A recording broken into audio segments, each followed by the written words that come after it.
പ്രിയപ്പെട്ട സഹോദരി സഹോദരന്മാരെ, ഞങ്ങൾ നിങ്ങൾക്കായി ഒരു സദ്വാർത്തയുമായിട്ടാണ് വന്നിട്ടുള്ളത്.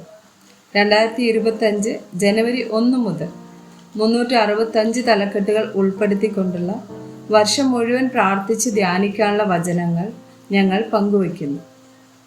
എല്ലാ ദിവസവും ഞങ്ങൾ ഒരു തലക്കെട്ടും അതുമായി ബന്ധപ്പെട്ട വചനങ്ങളും അയച്ചു തരുന്നതായിരിക്കും. വചനങ്ങൾ കേട്ട് ധ്യാനിച്ച് അനുഗ്രഹം പ്രാപിക്കാൻ ഞാൻ നിങ്ങളെ പ്രോത്സാഹിപ്പിക്കുകയാണ്. ദയവായി സബ്സ്ക്രൈബ് ചെയ്യുകയും നിങ്ങളുടെ കൂട്ടുകാരുമായി പങ്കുവയ്ക്കുകയും ചെയ്യുക. നന്ദി.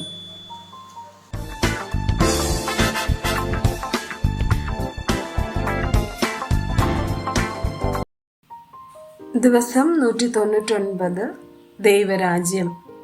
മത്തായി 6 വചനം 33.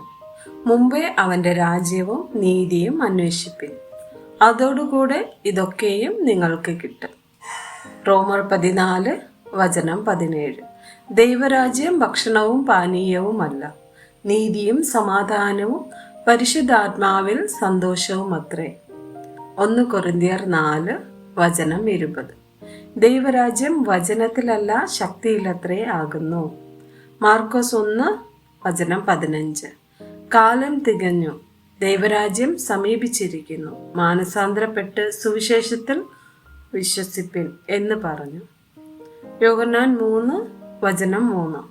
യേശു അവനോട്, ആമേൻ ആമേൻ, ഞാൻ നിന്നോട് പറയുന്നു, പുതുതായി ജനിച്ചില്ല എങ്കിൽ ദൈവരാജ്യം കാണുവാൻ ആർക്കും കഴിയുകയില്ല എന്ന് ഉത്തരം പറഞ്ഞു.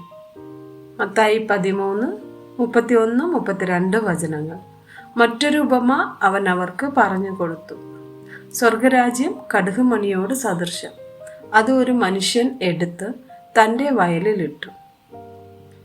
അത് എല്ലാ വിത്തിലും ചെറിയതെങ്കിലും വളർന്ന് സസ്യങ്ങളിൽ ഏറ്റവും വലുതായി ആകാശത്തിലെ പറവകൾ വന്ന് അതിൻ്റെ കൊമ്പുകളിൽ വസിപ്പാൻ തക്കവണ്ണം വൃക്ഷമായി തീർന്നു. ആമേൻ.